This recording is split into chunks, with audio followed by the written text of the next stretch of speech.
Pour Raymond Viella, c'est une nouvelle journée de travail qui commence. Camara de Lou Hiro 3 pour test radio. À vous. De Camara, je vous reçois à Fort-Éclair.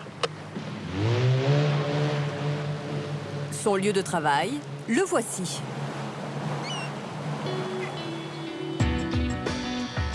« 80 hectares de côte sauvage et 64 hectares de mer. 3 caps, nichés dans le golfe mythique de Saint-Tropez.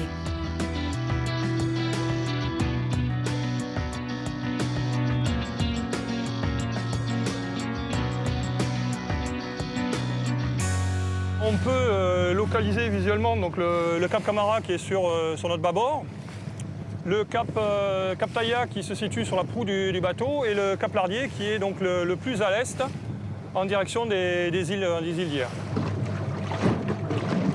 Un périmètre extraordinaire pour exercer un métier peu commun.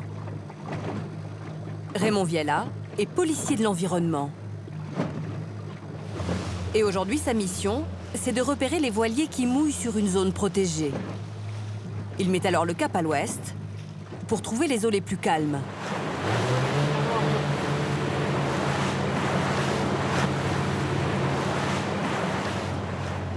Les plaisanciers s'arrêtent souvent dans cette baie pour passer la nuit. Bonjour, il y a quelqu'un? Bonjour. Bonjour monsieur, conservatoire littoral, police de l'environnement. Oui.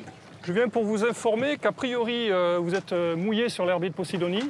C'est une infraction, mais on n'est pas là pour relever l'infraction, je suis là pour vous informer. Et vous demander de vous déplacer le bateau. Infraction, car le fameux herbier de Posidonie est une espèce protégée. Sans cette plante, pas de vie sous-marine en Méditerranée. Alors il faut la préserver. Avec l'encre du bateau, les plaisanciers risquent d'arracher l'herbier. Donc ce qu'on demande au public, c'est de déplacer l'embarcation et de vous mettre sur une zone turquoise, donc de ce fait une zone sableuse. Et du turquoise ici, il y en a partout. Donc on peut voir que là on a une zone turquoise, une zone très translucide claire, et à côté on a une zone sombre, voire noire. Et quand c'est sombre, ça signifie quoi? Alors quand c'est sombre, ça signifie qu'ou on est sur l'herbier de Posidonie ou sur la zone rocheuse. Nous, ce qui nous intéresse, c'est donc la zone claire, la zone translucide, la zone cristalline, qui leur permet d'avoir un repère visuel et donc de ne pas se tromper. Vient le moment le plus délicat. Les plaisanciers doivent remonter la chaîne avec d'infinies précautions pour ne pas endommager l'herbier. Raymond supervise la manœuvre et il est plutôt satisfait. Donc là, on peut voir apparaître deux petites feuilles d'herbier de Posidonie grâce à la manipulation très respectueuse des plaisanciers qui sont à bord du bateau. Merci, messieurs. Ce matin, la baie est calme. Raymond a peu de bateaux à contrôler. Mais dans quelques semaines, les plaisanciers vont arriver en masse. À cet emplacement, on peut avoir par jour 120 à 150 embarcations qui mouillent par baie. Donc en baie de Briande et en baie de Bonne Portée. Donc on peut avoir, dans des périodes comme le 14 juillet, jusqu'à 300 embarcations. Donc d'où l'importance de sensibiliser le public pour qu'à long terme, on n'ait plus de gens qui mouillent dans les zones d'herbier.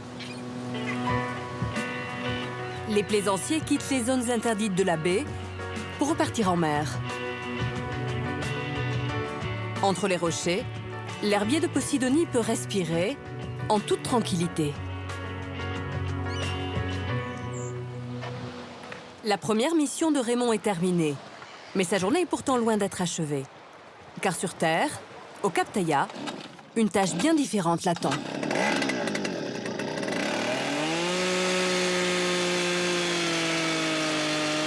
Les travaux de force, une autre facette de la mission des gardes du littoral. Aujourd'hui, Raymond doit installer des barrières le long du chemin côtier. Car chaque année, près de 350 000 randonneurs viennent se promener au cap Taïa. Raymond doit faire en sorte qu'ils ne piétinent pas les arbustes et les fleurs. Comme ces liserons du bord de l'eau. Ces genêts, mais aussi des espèces beaucoup plus rares, comme ce palmier nain. Au sommet, sous les pins parasols, se trouve l'une des plantes que Raymond est encore plus fier de protéger. Ce sont ces cèpes de vigne. Ils font partie de l'histoire du Cap. Le conservatoire a racheté cette parcelle en 2001 et aujourd'hui un viticulteur l'exploite. Là, on peut observer qu'on a la formation des jeunes grappes qui sont en train de se faire. Donc, ce qui va nous donner notre futur raisin et notre futur vin. Peut-être que dans les années à venir, il y aura une cuvée conservatoire littoral, comme ça existe sur d'autres secteurs géographiques qu'on peut retrouver dans le Var.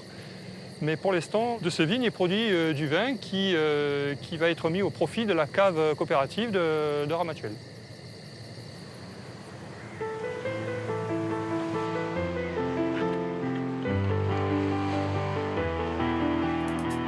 Ici, la nature est particulièrement généreuse. Mais cette biodiversité a failli complètement disparaître. Dans les années 70, le Captaya était un haut lieu de camping sauvage. Les voitures se garaient jusque sur la plage et la végétation en pâtissait.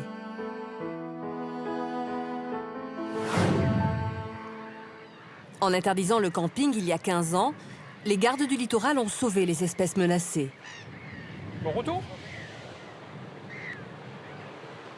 Bonjour messieurs, dames. L'objectif, c'est encore et toujours la prévention. Je viens vous voir pour vous informer un petit peu de la réglementation du site naturel.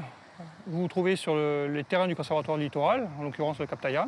Vous avez quelques règles à respecter, notamment les cigarettes, pas fumer dans les zones boisées, le camping est interdit et les feux de camp ou tout feu est interdit aussi.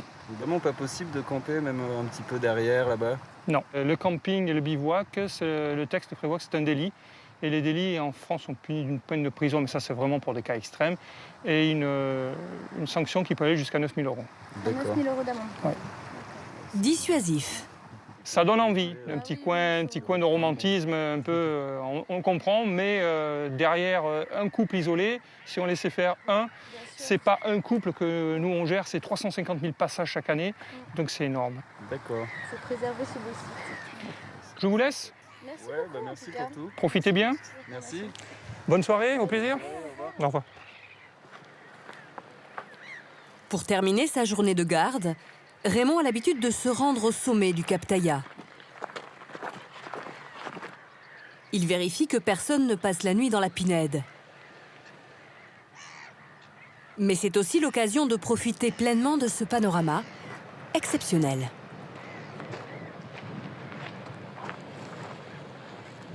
On pourrait prendre tous les adjectifs et les synonymes.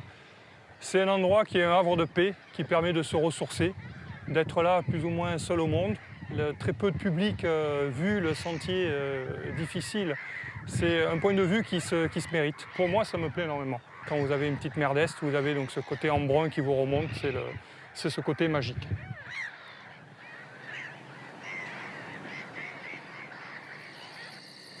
Un peu plus loin sur la côte, voici une autre merveille sauvée par le Conservatoire du littoral. C'est la maison Foncin.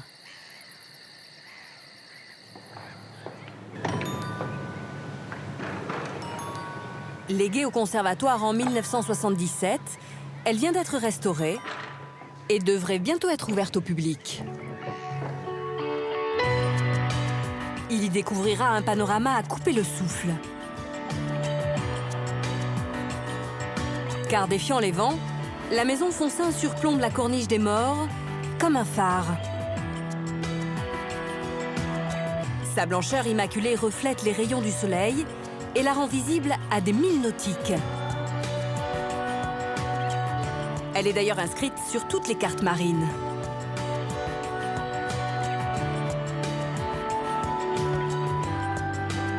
Un point de vue convoité. Car dans les années 70, l'urbanisation est vertigineuse. Très vite, les maisons tapissent les collines. Quand le conservatoire récupère la maison, il met un terme à cette expansion. Voilà, de cette fenêtre, on peut admirer le panorama et finalement bien commenter l'action du conservatoire littoral avec la mer, la nature, l'espace naturel et puis la corniche des morts qui plonge et en fond l'urbanisation avec cette limite franche que l'on peut voir qui laisse présager que si jamais le conservatoire littoral n'était pas intervenu ou un organisme de ce genre, eh bien, on aurait certainement eu une diffusion de l'urbanisation vers la nature, vers les espaces naturels. Ces territoires sont désormais inconstructibles et inaliénables. Cela signifie que même si l'État avait des difficultés financières, il ne pourrait pas les revendre. Ils sont donc définitivement protégés. Rien ne viendra jamais gâcher la vue à laquelle M. Foncin, le premier propriétaire, était si attaché. Aujourd'hui, c'est Richard Barretti qui est l'ange gardien du domaine. Et Richard, tu as vu ce qu'ils ont fait un peu les sangliers? Ah ouais, dis donc. Il faudrait qu'on fasse quelque chose avec les fils électriques. Hein. Tous les jours ou presque, les sangliers détruisent les amas de pierres sèches qui bornent les chemins. Ici, en fait, on a plus de problèmes avec les sangliers qu'avec les vacanciers ou les usagers du site. Bon, il faudra qu'on prenne en compte ce problème-là, qui est facilement réglable. Avec une clôture adaptée, on pourra régler ce problème. Mais pour l'instant, voilà, tous les jours, on comptabilise des cratères supplémentaires. Un domaine qui demande beaucoup d'attention. D'autant plus qu'en 30 ans, le conservatoire a acquis de nombreux terrains autour de la maison Foncin. Là, nous nous trouvons toujours dans le site du conservatoire littoral, dans des acquisitions qui se sont faites en complément de ce que Mme Foncin nous avait légué en 1977. Mais on est toujours sur le site du conservatoire littoral, puisqu'aujourd'hui, ce site, au départ de 16 hectares, en fait maintenant quasiment 200. Et voilà, en plein cœur du maquis littoral, qui est actuellement somptueux, puisque bien en fleurs, avec des cistes, avec des lavandes des morts que nous avons là. Donc vraiment des couleurs et des senteurs exceptionnelles. Comme il l'a fait ici, le conservatoire patiemment achète peu à peu des terrains sur la côte pour créer de nouvelles bulles d'air. Et Richard en est particulièrement fier. On a la chance de travailler à la protection de joyaux inestimables et qu'on pourra transmettre à nos enfants. Donc voilà, c'est ce qui nous motive au-delà de notre travail quotidien et de notre emploi. Hein, c'est ce qui nous motive. Et moi, je me dis toujours, quand je vois mes enfants, je me dis, ben voilà, au moins, si vous pouvez profiter de ces espaces naturels pour vous et puis même pour vos générations, c'est déjà superbe, quoi.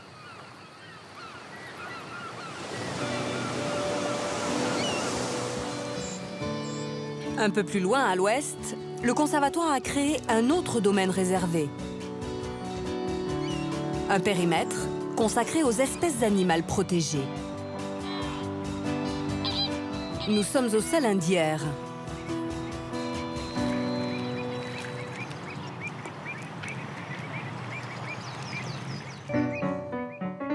Ici, pendant plusieurs siècles, plus de 20 000 tonnes de sel étaient extraites de ces bassins, tous les ans.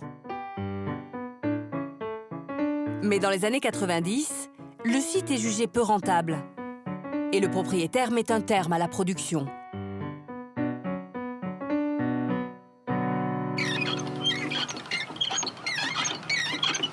Ici, le conservatoire a choisi de maintenir les ouvrages conçus par l'homme. Des dizaines d'écluses qui permettent d'alimenter 550 hectares de bassins de profondeur variable. Un atout de taille pour attirer différentes espèces d'oiseaux. Pour les oiseaux, on dit à chaque hauteur de pattes sa hauteur d'eau. Un petit limicole qui a des pattes comme ça, il lui faudra des plages plus ou moins exondées qu'un grand échiassier, voire le flamant rose qui se dédouane de tout niveau d'eau. Dans les salins avec peu de fond, on trouve donc des avocettes, des tadornes de belon et des échassiers. Les bassins plus profonds sont le royaume d'oiseaux plus grands, comme l'aigrette et surtout le prince des salins, le majestueux flamant rose.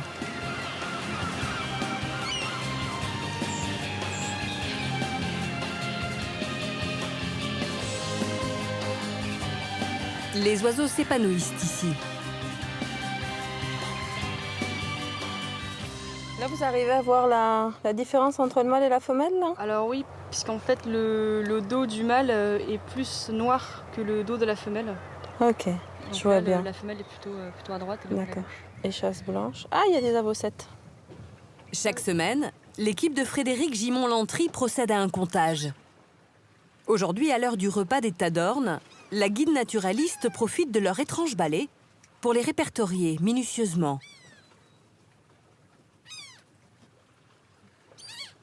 Les échassiers, eux, sont en pleine nidification.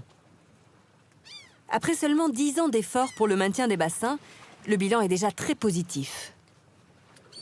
Il y a une augmentation des couples venant s'installer sur le salin et de ce fait une augmentation des poussins qui ont la mémoire des sites de nidification et à ce moment-là reviennent sur le site. Par ailleurs, nous avons quelques nouveaux oiseaux, par exemple le goéland railleur qui nous survole parfois en ce moment, qui est venu sur le site en 2008 et qui n'avait pas été recensé depuis. Donc on a une jolie réponse de la nature à notre invitation. Il est 20 h. La végétation s'empourpre et la nature se tait.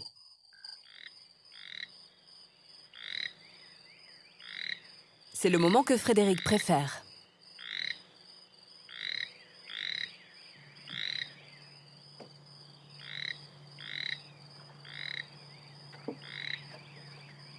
Le public ne vient qu'exceptionnellement ici, c'est-à-dire au cours de nos randonnées découvertes, sinon il n'est pas amené à venir jusqu'ici. On est à fleur d'eau, dans un milieu où on voit à la fois la mer, les étangs, les pins, et où on devine toute la vie qui se passe autour. C'est un endroit où je m'arrête souvent avec une certaine émotion. La journée s'achève. Mais du Captaya aux Salindières, les anges gardiens veilleront demain encore sur ces trésors du littoral.